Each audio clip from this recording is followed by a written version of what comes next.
కానీ రిజల్ట్స్ తర్వాత స్వయాన రాష్ట్ర ముఖ్యమంత్రి రేవంత్ రెడ్డి ప్రెస్ మీట్ పెట్టినాడు.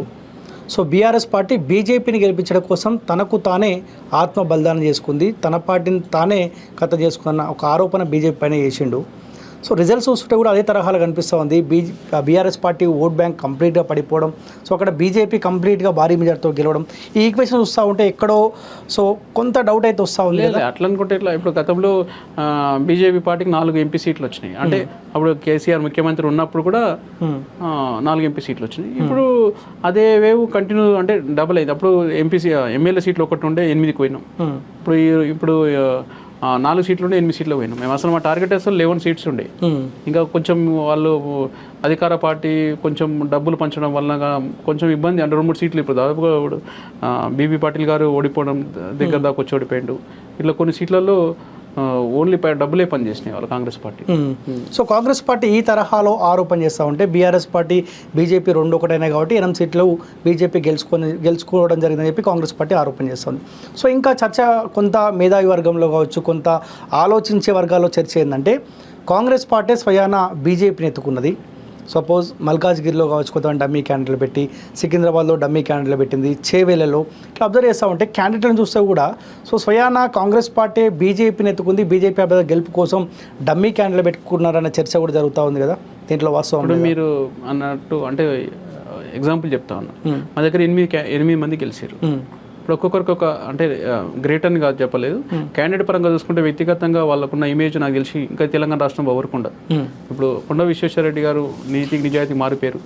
ఈటల రాజేందర్ గారు మల్కాజ్గిరిని గెలిచిండు. ఆయన బడుగు బలిగిన వర్గాలు అన్ని వర్గాల ప్రజల్ని ఈరోజు హక్కును చేర్చుకున్నాడు. ఉద్యమకారుడు అందరితోని అంటే ఒక మంచిగా ఉండే వ్యక్తి. బండి సంజయ్ గారు ఒక కార్యకర్త నుంచి ఒక కార్పొరేట్ స్థాయి నుంచి అసలు నా ప్రాణం నా బీజేపీ నా హిందుత్వం అనే వ్యక్తి బండి సంజయ్ గారు. కిషన్ రెడ్డి గారు చూసుకోండి, కిషన్ రెడ్డి గారు ఒక ఆఫీసు బేరర్ నుంచి ఈరోజు కేంద్ర మంత్రిగా ఎదిగినంటే ఆయన చరిత్ర మొత్తం బీజేపీ పార్టీ కోసమే పనిచేస్తున్నారు. అంటే కుటుంబ సభ్యులను పక్క పెట్టేసి మన పార్టీ ముఖ్యమని దేశమే ముఖ్యమని చెప్పి ఈరోజు పనిచేసిన వ్యక్తులే ఈరోజు ఒక ఎంపీగా గెలిచింది. ఈరోజు ఒక రఘునందన్ గారు ఆయన కూడా అంటే వ్యక్తిగత విషయానికి వస్తే ఆయనకు ఎమ్మెల్యే గెలిచినప్పుడు ఒక చరిత్ర, ఈరోజు ఎంపీగా గెలిచినప్పుడు కూడా ఒక చరిత్ర. మంచి తెలివైన వాడు, మంచి అన్ని విషయాల మీద అవగాహన ఉన్న వ్యక్తి. అటువంటి వ్యక్తి ఈరోజు డీకేఆర్ నగర్ ఒక మహిళ, ఈరోజు అక్కడ సీఎం సొంత జిల్లా అయినా సరే కూడా ఆమె గెలవడం అంటే మామూలు విషయం కాదు. 8 మంది ఒక అంటే దేశం కోసం అటువంటి వ్యక్తులు తెలంగాణలో ఉన్నారని అనుకుంటున్నాను. అభ్యర్థుల పరంగా మీరు అన్నట్టు వీళ్ళందరూ పోరాట యోధులే, పబ్లిక్లో మంచి ఫేత్ ఉన్న నాయకులే కాదు అంటే, కానీ కాంగ్రెస్ పార్టీ నుంచి నిలబెట్టిన అభ్యర్థులు బలహీనంగా ఉండడమే సో బలమైన నాయకులుగా బీజేపీ అభ్యర్థులు కల్పించడం మాట వాస్తవం కాదు. అట్లా మీరు అంటున్నారు అంటే సరే ఎవరి వాదన వాళ్ళకు ఉంటుంది. నిజంగా అలాంటిది ఏమి ఉండదు అనుకోండి. ఎందుకంటే పార్టీ గెలిస్తేనే ఇప్పుడు రేవంత్ రెడ్డి గారు కూడా సొంత పార్టీ గెలవాలని అనుకుంటాడు. మేము కూడా బీజేపీ పార్టీ మాకు ఎక్కువ ఎంపీ అభ్యర్థి గెలవాలనుకుంటారు. వాళ్ళకి ఇమేజ్ మీరు అన్నట్టు ఇమేజ్ క్యాండిడేట్స్ పరంగా చూసుకుంటే వాళ్ళకి ఇమేజ్ తక్కువ ఉంటుంది. మా క్యాండిడేట్స్ ముందట వాళ్ళు పోటీ ఇవ్వలేరు. ఎందుకంటే వాళ్ళు వ్యక్తిగతంగా బ్యాడ్ ఉంటుంది, పార్టీ పరంగా ఇబ్బంది ఉంటుంది. దాన్ని బట్టి మేము ముందంజలో ఉంటాం. ఓకే. సో లాస్ట్ ఇంటర్వ్యూలో నేను మీతో మాట్లాడిన హోటల్లో మీటింగ్ అయితే మాట్లాడే సందర్భంలో మీకు లాస్ట్ టైం మేడ్చల్ నుంచి పోటీ చేసి 50,000 ఓట్లు మీకు వచ్చినాయి. సో మల్కాజ్గిరి నుంచి మీ దగ్గర నుంచి ఈటల రాజేందర్ పోటీ చేస్తూ ఉండు, మీ నియోజకవర్గం నుంచి ఎన్ని ఓట్లు ఈటల రాజేందర్కి ఇవ్వబోతున్నారంటే మీరు 1,00,000 ఓట్లు అన్నారు అనుకుంటా. సో మీరు ఆ టార్గెట్ రీచ్ అయినారా? 70,000 వచ్చినాయి. 70,000 మేడ్చల్ నియోజకవర్గం నుంచి మొత్తం దాదాపుగా పార్లమెంట్ నియోజకవర్గం 3,91,000 ఓట్లు ఆయనకు మెజార్టీ వచ్చింది. ఓకే. అంటే ఊహించిన దానికన్నా ఎక్కువనే వచ్చింది. 2 lakhs అన్నారు చాలా మంది, ఎవరు చూసినా ఏ సర్వే ఫలితాలు చూసినా. కానీ దగ్గర 4 లక్షల వరకు ఓట్లు వచ్చినాయి. సో మీ మేడ్చల్ నియోజకవర్గం నుంచి 70,000 ఓట్లు వచ్చినాయి.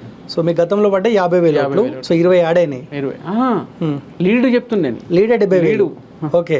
50% ఓట్స్ టోటల్లో మాకు 180 అట్లా. ఓకే. మీ నియోజకవర్గం నుంచి ఓవరాల్గా ఎన్ని పడ్డాయి బీజేపీకి? 180. ఓకే. అట్లా. సో మీరు ఎమ్మెల్యేగా పోటీ చేసినా 50,000 ఓట్లకు. సో ఈ మోదీ వేవు ఈటలకున్న ఫేత్ ఇవన్నీ ఆడి కాస్త పెరిగింది అనుకోవచ్చా? అంతే. సో మీరు రీసెంట్గా ఢిల్లీ కూడా వెళ్ళినారు కదా, ప్రమాణ స్వీకారానికి వెళ్ళినారు. అసలు ఢిల్లీలో ఏం జరిగింది? బండి సంజయ్ కుమార్కి, కిషన్ రెడ్డికి కేంద్ర మంత్రి రావడానికి గల కారణం చర్చ ఏంటంటే సో ఈటల రాజేందర్కి కేంద్ర మంత్రి పదవి రాబోతున్న చర్చ బలంగా జరిగింది. సో ఈటలను తప్పించడానికి గల కారణాలు ఏమై ఉంటాయని మీరు అట్లా అనుకోవద్దు. అసలు బీజేపీలో అలా ఉండదు. ఫస్ట్ ఆఫ్ ఆల్ దీంట్లో అంటే ఒక బండి సంజయ్ గారి చరిత్ర అంటే మీకు తెలియంది కాదు, తెలంగాణ ప్రజలందరికీ తెలుసు. ఆయన ఒక కార్యకర్తగా నుంచి వచ్చి కార్పొరేటర్ స్థాయి నుంచి ఒక 2 సార్లు ఎమ్మెల్యేగా ఓడిపోయిండు. ఆయన కష్టం ఆయన పాదయాత్ర చేసిండు. ఆయన కేంద్ర మంత్రి చేయడం అంటే బీజేపీ పార్టీ ఇప్పుడు కష్టపడ్డలకు గుర్తింపు ఇస్తుంది, సీనియర్గా కూడా గుర్తింపించింది. ఆయన అటువంటి వ్యక్తి ఇప్పుడు ఆఫీస్ బేరర్ నుంచి ఈరోజు ఒక నిబద్ధత గల అంటే పార్టీ కోసం పనిచేసిన కిషన్ రెడ్డి గారు ఈరోజు ఆయనకు సెంట్రల్ మినిస్టర్ అంటే వాళ్ళు ఫుల్ టైమర్స్గా పార్టీ కోసం పనిచేస్తూ ఉన్నారు. వాళ్ళ కేంద్ర మంత్రి ఇవ్వడంలో ఈరోజు తెలంగాణ ప్రజలు కూడా అందరూ హర్షిస్తూ ఉన్నారు.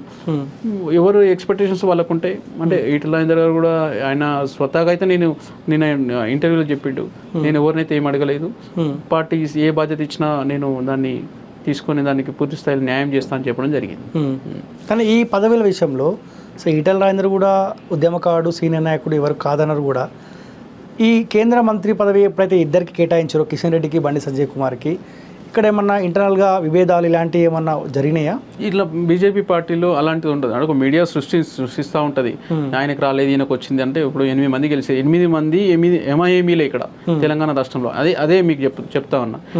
ఇప్పుడు ఎవరు ఇండివిజువల్ హిస్టరీ తీసుకోండి, వాళ్ళకు మంచి ఒక చరిత్ర ఉంది, ఒక గొప్ప వ్యక్తులు. కాబట్టి దాంట్లో అందరికీ ఇవ్వలేము. ఇప్పుడు కొన్ని ఏరియాలలో 10 మంది ఎంపీలు గెలిచినా కూడా వాళ్ళకి ఒక కేంద్ర మంత్రి ఇచ్చారు. మన దగ్గర ఆల్రెడీ ఇద్దరికి ఇచ్చిండ్రు. నెక్స్ట్ టైం చూస్తుండొచ్చు రాజేంద్ర గారికి. సో రాష్ట్ర అధ్యక్ష మార్పు ఉండబోతుందని చర్చ జరుగుతూ ఉంది. జరగబోతా ఉందా? మార్పు జరగబోతుందా? కిషన్ రెడ్డి ఉంటాడా? కిషన్ రెడ్డి గారు అయితే చెప్పిండ్రు, అంటే దేశ అధ్యక్షుడు మార్పు ఉండబోతుంది, రాష్ట్రాల్లో కూడా మార్పు ఉండబోతుంది అని చెప్తున్నాను. ఆయన అవగాహనతోనే, ఆయనకు ఉన్న సమాచారంతోనే చెప్తారు వాళ్ళు. సో ఎంతమంది ఆశిస్తారు మీ పార్టీలో అధ్యక్ష పదవి గురించి? చాలా మంది ఆశిస్తారు. కార్యకర్తలు కూడా నేను మీకు చెప్తాను ఏంటంటే బీజేపీలో ఏదైనా సాధ్యం, ఏదైనా ఆశించవచ్చు, ఎవరు ఏదైనా కావచ్చు. అది వేరే పార్టీలలో కాదు. వేరే పార్టీలలో నీకు కుటుంబం ఉందా, నీ బ్యాక్గ్రౌండ్ ఏంది, ఎంత ఆస్తి ఉంది అని చూస్తారు, క్యాస్ట్ చూస్తారు. ఇక్కడ క్యాస్ట్ చూడరు, మీకు డబ్బులు చూడరు, ఏమి చూడరు. ఇప్పుడు ఒక ఛాయాముకున్న ఆయన ఈరోజు దేశానికి ప్రధానమంత్రి అయ్యింది, 3వ సారి ప్రధానమంత్రి అయ్యింది. అదే వేరే పార్టీలు అవుతుందా? ఇక్కడ కాదు. అదే లాబింగ్ ఏమైనా పనిచేస్తుందా? అంటే కేంద్ర నాయకులతోటి బలమైన సంబంధాలు. ఎగ్జాంపుల్ చెప్తా ఉన్నాం. ఇప్పుడు మీరు కేంద్ర దృష్టిలో రాము అనే వ్యక్తి మంచి వ్యక్తి, పార్టీ కోసం పనిచేస్తున్నాడు అంటే ఆయన ఏం సంబంధం లేకున్నా కూడా ఈరోజు సెంట్రల్ మినిస్టర్ కావచ్చు, ఒక ఎమ్మెల్యే కావచ్చు, ఒక ఏదన్నా అంటే వాళ్ళు అనుకుంటే. నీ వ్యక్తిగతంగా నువ్వు పార్టీ కోసం ఎంత సమయం ఇస్తున్నావు, ఎలా ఉంది వ్యక్తి, మంచిగా ఉన్నాడా లేదా అని చూస్తే సాధారణ కార్యకర్త కూడా ఈరోజు ఏదైనా కావచ్చు. అది ఒక బీజేపీలో మాత్రమే సాధ్యం. ఓకే, కేంద్ర మంత్రి పదవి ఎప్పుడైతే ఈటలకు కాదనకుండా ఈటలకు కాదు అని బండి సంజయ్ కుమార్కి ఇచ్చినారు. సో అప్పుడు ఇంకో చర్చ, అధ్యక్షుడిగా ఈటల రాజేందర్ ఉండబోతా ఉండు, కిషన్ రెడ్డిని తప్పిస్తారు, కేంద్ర మంత్రిగా ఆయనకు అవకాశం కల్పిస్తారు కాబట్టి ఈటలనే అధ్యక్ష హోదాలో ఉండబోతా ఉండనే చర్చ జరుగుతూ ఉంది. మీరు మీటింగ్లో పాల్గొన్నారు, ప్రమాణ స్వీకరణలో చాలామంది నాయకులను కలిసారు కాబట్టి ఆ క్లారిటీ ఏమైనా ఉందా? ఈటల చేతిలో తెలంగాణ రాష్ట్ర బీజేపీ పగ్గాలు పెట్టబోతా ఉన్నారా? అంటే అలాంటి మీడియాలో అయితే వస్తూ ఉన్నాయి, కానీ అన్న నుంచి అయితే ఇంకా క్లారిటీ లేదు. మొత్తం మార్పు అయితే ఉంటుందని కేంద్ర మంత్రి కిషన్ రెడ్డి గారు అయితే చెప్పడం జరిగింది. దాంట్లో అన్ని వర్గాలను కలుపుకోయే వ్యక్తిగా, లేకపోతే ఒక సీనియర్ నాయకుడిగా, ఒక 6 సార్లు ఎమ్మెల్యే, లేకపోతే 2 సార్లు మంత్రిగా పనిచేసిండు, ఉద్యమంలో పనిచేసిండు, ఆయన కూడా ఇచ్చే అవకాశాలు ఎక్కువ ఉన్నాయి.